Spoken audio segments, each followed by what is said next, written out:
ನಮಸ್ಕಾರ ಸ್ನೇಹಿತರೆ, ಮುತ್ತು ಹೊಸಮಠ ಯೂಟ್ಯೂಬ್ ಚಾನಲ್ಗೆ ಸ್ವಾಗತ. ಇವತ್ತಿನ ವಿಡಿಯೋದಲ್ಲಿ ನಿಮ್ಮ ಹಳೆಯ ವೋಟರ್ ಐ ಡಿ ಅಥವಾ ಹೊಸ ವೋಟರ್ ಐ ಡಿ ಕಾರ್ಡೆಯಲ್ಲಿ ಏನಾದರೂ ಕರೆಕ್ಷನ್ ಮಾಡೋದಿದ್ದರೆ, ಅಂದರೆ ಡೇಟ್ ಆಫ್ ಬರ್ತ್, ನೇಮ್ ಮತ್ತು ರಿಲೇಷನ್ ನೇಮ್ನ ಚೇಂಜ್ ಮಾಡಬೇಕಾಗಿದ್ದರೆ ಅದು ಯಾವ ರೀತಿ ಮಾಡೋದು ಅಂತ ಈ ವಿಡಿಯೋದಲ್ಲಿ ನೋಡೋಣ. ಅದಕ್ಕಿಂತ ಮುಂಚೆ ಯಾರೆಲ್ಲ ಫಸ್ಟ್ ಟೈಮ್ ನಾನು ವಿಡಿಯೋ ನೋಡ್ತಾ ಇದ್ದರೆ ಪ್ಲೀಸ್ ಲೈಕ್ ಮಾಡಿ, ಶೇರ್ ಮಾಡಿ, ಸಬ್ಸ್ಕ್ರೈಬ್ ಮಾಡಿ ಅಂತ ಕೇಳ್ತಾ ಬನ್ನಿ ವಿಡಿಯೋ ಶುರು ಮಾಡೋಣ. ಮೊದಲಿಗೆ ಕ್ರೋಮ್ ಬ್ರೌಸರ್ನ ಓಪನ್ ಮಾಡ್ಕೊಳ್ಳಿ. ನಂತರ ಇಲ್ಲಿ ಸರ್ಚ್ ಬಾರಲ್ಲಿ ವೋಟರ್ ಐ ಡಿ ಅಂತೇಳಿ ಟೈಪ್ ಮಾಡ್ಕೊಳ್ಳಿ. ಇಲ್ಲಿ ನೋಡಿ ಮೇಲ್ಗಡೆ ಇಲ್ಲಿ ಫಸ್ಟ್ ಲಿಂಕ್ ಮೇಲೆ ಕ್ಲಿಕ್ ಮಾಡ್ಕೊಳ್ಳಿ. Voter list commission of India ಅಂತ ಕಾಣ್ತಾ ಇದೆ ನೋಡಿ. ಅದ್ರ ಮೇಲೆ ಇಲ್ಲಿ ಫಸ್ಟ್ ಟೈಮ್ ಏನಾದರೂ ಲಾಗಿನ್ ಮಾಡ್ತಾಯಿದ್ರೆ ಇಲ್ಲಿ ಸೈನ್ ಅಪ್ ಮೇಲೆ ಕ್ಲಿಕ್ ಮಾಡ್ಕೊಂಡು ರಿಜಿಸ್ಟ್ರೇಷನ್ ಮಾಡ್ಕೊಳ್ಳಿ. ನಾನು ಇಲ್ಲಿ ಆಲ್ರೆಡಿ ರಿಜಿಸ್ಟ್ರೇಷನ್ ಮಾಡಿದ್ದೀನಿ. ಲಾಗಿನ್ ಮೇಲೆ ಕ್ಲಿಕ್ ಮಾಡ್ಕೊಳ್ತಾ ಇದ್ದೀನಿ. ಹಾಗೆ ಇಲ್ಲಿ ಮೊಬೈಲ್ ನಂಬರ್ನ ಹಾಕಿ, ಇಲ್ಲಿ ಕ್ಯಾಪ್ಚಾ ಕೋಡ್ನ ಹಾಕಿ, ರಿಕ್ವೆಸ್ಟ್ ಒ ಟಿ ಪಿ ಮೇಲೆ ಕ್ಲಿಕ್ ಮಾಡ್ಕೊಳ್ಳಿ. ನಂತರ ಇಲ್ಲಿ ನಿಮ್ಮ ಮೊಬೈಲ್ ನಂಬರ್ಗೆ ಒಂದು ಒ ಟಿ ಪಿ ಬರುತ್ತೆ. ಆ ಒ ಟಿ ಪಿನ ಹಾಕಿ ವೆರಿಫೈ ಆ್ಯಂಡ್ ಲಾಗಿನ್ ಮೇಲೆ ಕ್ಲಿಕ್ ಮಾಡ್ಕೊಳ್ಳಿ.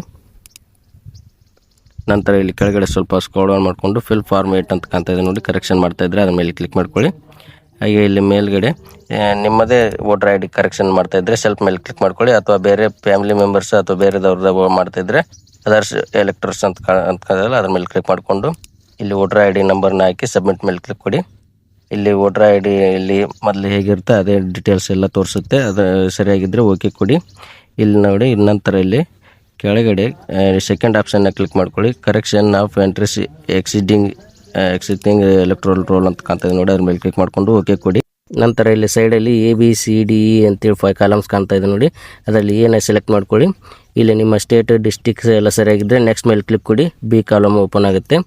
ನಂತರ ಇಲ್ಲಿ ಆಧಾರ್ ನಂಬರ್ ಅಂತೇಳಿ ಚೆಕ್ ಬಾಕ್ಸ್ ಕಾಣ್ತದೆ ನೋಡಿ, ಅದನ್ನು ಟಿಕ್ ಮಾಡಿಕೊಂಡು ಇಲ್ಲಿ ಆಧಾರ್ ಕಾರ್ಡ್ ನಂಬರ್ನ ಹಾಕಿ, ನಂತರ ಇಲ್ಲಿ ಕೆಳಗಡೆ ಮೊಬೈಲ್ ನಂಬರ್ ಕೆಳಗಡೆ ಸೆಲ್ಫ್ ಅಂತೇಳಿ ಕಾಣ್ತದೆ ನೋಡಿ, ಆ ಸೆಲ್ಫ್ ಬಾಕ್ಸ್ನ ಟಿಕ್ ಮಾಡ್ಕೊಳ್ಳಿ. ಅಲ್ಲಿ ಮೊಬೈಲ್ ನಂಬರ್ನ ಎಂಟ್ರ್ ಮಾಡ್ಕೊಳ್ಳಿ. ಆಧಾರ್ ಕಾರ್ಡ್ಗೆ ಲಿಂಕ್ ಇರೋ ಮೊಬೈಲ್ ನಂಬರ್ನ ಎಂಟ್ರ್ ಮಾಡ್ಕೊಳ್ಳಿ. ನಂತರ ಇಲ್ಲಿ ನೆಕ್ಸ್ಟ್ ಮೇಲೆ ಕ್ಲಿಕ್ ಕೊಡಿ. ಇಲ್ಲಿ ಕೆಳಗಡೆ ನಂತರ ಇಲ್ಲಿ C ಕಾಲಮ್ ಏನೇನು ಕರೆಕ್ಷನ್ ಮಾಡಿ ಚೌಕ್ ಬಾಕ್ಸ್ನ ಟಿಕ್ ಮಾಡ್ಕೊಳ್ಳಿ. ನಾನಿಲ್ಲಿ ನೇಮು, ಡೇಟ್ ಆಫ್ ಬರ್ತ್ ಮತ್ತು ರಿಲೇಷನ್ ನೇಮ್ ಅಪ್ಡೇಟ್ ಮಾಡ್ತಾಯಿದ್ದೀನಿ, ಅದನ್ನು ಟಿಕ್ ಮಾಡ್ಕೊಳ್ಳಿ. ನೀವೇನೇನು ಕರೆಕ್ಷನ್ ಮಾಡ್ಕೊಂತಿದ್ರೆ ಅದ್ರ ಮೇಲೆ ಟಿಕ್ ಮಾಡಿಕೊಂಡು ಒಟ್ಟಿಗೆ 4 ಕರೆಕ್ಷನ್ ಮಾತ್ರ ಮಾಡ್ಬೋದು. ನಾನಿಲ್ಲಿ ನೇಮ್ನ ಕರೆಕ್ಷನ್ ಮಾಡೋದ್ರಿಂದ ಇಲ್ಲಿ ಫಸ್ಟ್ ನೇಮಲ್ಲಿ ಆಧಾರ್ ಕಾರ್ಡಲ್ಲಿ ಹೇಗಿರುತ್ತೆ ಅದೇ ರೀತಿನ ನೇಮ್ನ ಹಾಕಿ ಮತ್ತು ಸರ್ನೇಮ್ನ ಹಾಕಿ ಕನ್ನಡದಲ್ಲಿ ಆಟೋಮೆಟಿಕ್ಕಾಗಿ ಫಿಲಪ್ ಆಗುತ್ತೆ ಕೆಳಗಡೆ. ಹಾಗೆ ಇಲ್ಲಿ ಡೇಟ್ ಆಫ್ ಬರ್ತ್ನ ಸೆಲೆಕ್ಟ್ ಮಾಡ್ಕೊಳ್ಳಿ. ಆಧಾರ್ ಕಾರ್ಡಲ್ಲಿ ಹೇಗಿರುತ್ತೆ ಅದೇ ರೀತಿನ ಸೆಲೆಕ್ಟ್ ಮಾಡ್ಕೊಳ್ಳಿ. ನೀವೇನು ಕರೆಕ್ಷನ್ ಮಾಡ್ಕೊತಿದ್ರೆ ಅದು ಮಾತ್ರ ಓಪನ್ ಆಗುತ್ತೆ ಅಲ್ಲಿ. ಅದ ನಂತರ ಸರಿಯಾಗಿ ಟೈಪ್ ಮಾಡ್ಕೊಳ್ಳಿ. ಹಾಗೆ ಇಲ್ಲಿ ನಾನು ರಿಲೇಷನ್ ನೇಮ್ನ ಚೇಂಜ್ ಮಾಡ್ತಾಯಿದ್ದೀನಿ, ಅದರ ರಿಲೇಷನ್ ನೇಮ್ ಕೂಡ ಕಾಲಮ್ ಇದೆ. ಅದೇ ರೀತಿ ಕನ್ನಡದಲ್ಲಿ ಕೂಡ ಆಟೋಮೆಟಿಕ್ಕಾಗಿ ಫಿಲಪ್ ಆಗುತ್ತೆ ಕೆಳಗಡೆ. ನಂತರ ಸೈಡಲ್ಲಿ ಕ್ಲಿಕ್ ಮಾಡ್ಕೊಳ್ಳಿ. ನೋಡಿ ಇಲ್ಲಿ ಕನ್ನಡದಲ್ಲಿ ಬರ್ತಾಯಿದೆ. ಕನ್ನಡದಲ್ಲಿ ಬರಲಿಲ್ಲ ಅಂದರೆ ಗೂಗಲ್ ಇನ್ಪುಟ್ ಟೂಲ್ಸ್ನ ಬಳಸಿ, ಆ ವಿಡಿಯೋ ಕೂಡ ಇಲ್ಲಿ ಡಿಸ್ಕ್ರಿಪ್ಷನಲ್ಲಿ ಹಾಕಿರ್ತೀನಿ ನಾನು. ಹಾಗೆ ಇಲ್ಲಿ ನಂತರ ಸರ್ನೇಮ್ನ ಹಾಕಿ ರಿಲೇಷನ್ ನೇಮ್ ಸರ್ನೇಮು. ಹಾಗೆ ಇಲ್ಲಿ ಮೊಬೈಲ್ ನಂಬರ್ನ ಎಂಟ್ರ್ ಮಾಡ್ಕೊಳ್ಳೋ ಕಾಲಮ್ನೂ ಇದೆ, ಆ ಮೊಬೈಲ್ ನಂಬರ್ ಹಾಕಿ ಇಲ್ಲಿ. ನಂತರ ಇಲ್ಲಿ ಸಪೋರ್ಟಿಂಗ್ ಡಾಕ್ಯುಮೆಂಟ್ಸ್ನ ಹಾಕಬೇಕಾಗುತ್ತೆ. ಇಲ್ಲಿ ಆಧಾರ್ ಕಾರ್ಡ್ನ ಅಪ್ಲೋಡ್ ಮಾಡ್ತಾಯಿದ್ದೀನಿ ನಾನು. ಎಲ್ಲದರಲ್ಲಿ ಆಧಾರ್ ಕಾರ್ಡ್ನ ಸೆಲೆಕ್ಟ್ ಮಾಡ್ತಾಯಿದ್ದೀನಿ.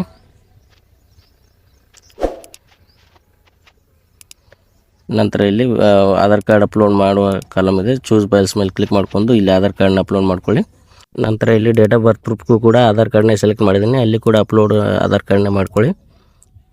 ನಂತರ ಕೆಳಗಡೆ ಇಲ್ಲಿ ರಿಲೇಷನ್ ನೇಮ್ ಕೂಡ ಅದು ಆಧಾರ್ ಕಾರ್ಡ್ನೇ ಸೆಲೆಕ್ಟ್ ಮಾಡ್ತಾಯಿದ್ದೀನಿ, ಅಲ್ಲಿ ಕೂಡ ಆಧಾರ್ ಕಾರ್ಡನ್ನೇ ಸೆಲೆಕ್ಟ್ ಮಾಡ್ಕೊಳ್ಳಿ.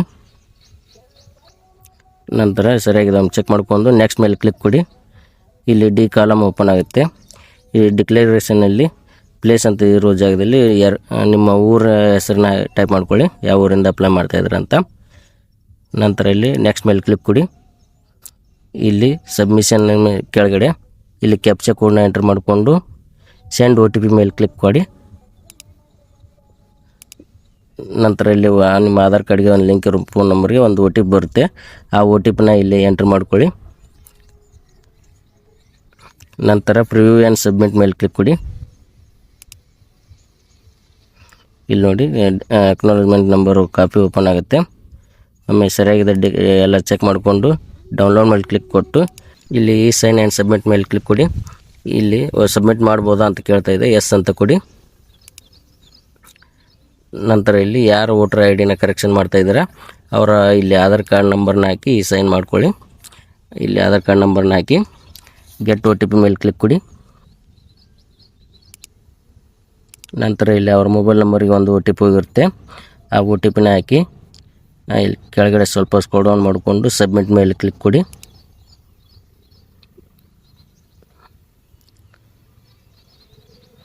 ನಂತರ ಇಲ್ಲಿ ನೋಡಿ ಎಕ್ನಾಲಜ್ಮೆಂಟ್ ನಂಬರ್ ಜನ್ರೇಟ್ ಆಗಿದೆ. ಆ ಡೌನ್ಲೋಡ್ ಎಕ್ನಾಲಜ್ಮೆಂಟ್ ಮೇಲೆ ಕ್ಲಿಕ್ ಮಾಡ್ಕೊಳ್ಳಿ. ಇಲ್ಲಿ ಎಕ್ನಾಲಜ್ಮೆಂಟ್ ನಂಬರ್ ಪ್ರಿಂಟ್ ಬರುತ್ತೆ. ಇಲ್ಲಿ ನೋಡಿ ಡೌನ್ಲೋಡ್ ಆಗಿದೆ. ಇದೇ ರೀತಿ ವೋಟರ್ ಐ ಡಿ, ಯಾವುದೇ ವೋಟರ್ ಐ ಡಿ ಹೊಸದಾಗಿರಲಿ ಹಳೇದಾಗಿರಲಿ ವೋಟರ್ ಐ ಡಿನ ಇದೇ ರೀತಿ ಕರೆಕ್ಷನ್ನ ಮಾಡ್ಕೋಬೋದು. ನಾನು ಕೊಟ್ಟಿರೋ ಮಾಹಿತಿ ಸರಿಯಾಗಿದೆ ಅಂತ ಅನಿಸಿದರೆ ಪ್ಲೀಸ್ ಲೈಕ್ ಮಾಡಿ, ಶೇರ್ ಮಾಡಿ, ಸಬ್ಸ್ಕ್ರೈಬ್ ಮಾಡಿ ಅಂತ ಕೇಳ್ತಾ ವಿಡಿಯೋನ ಮುಗಿಸ್ತಾ ಇದ್ದೀನಿ. ಧನ್ಯವಾದಗಳು.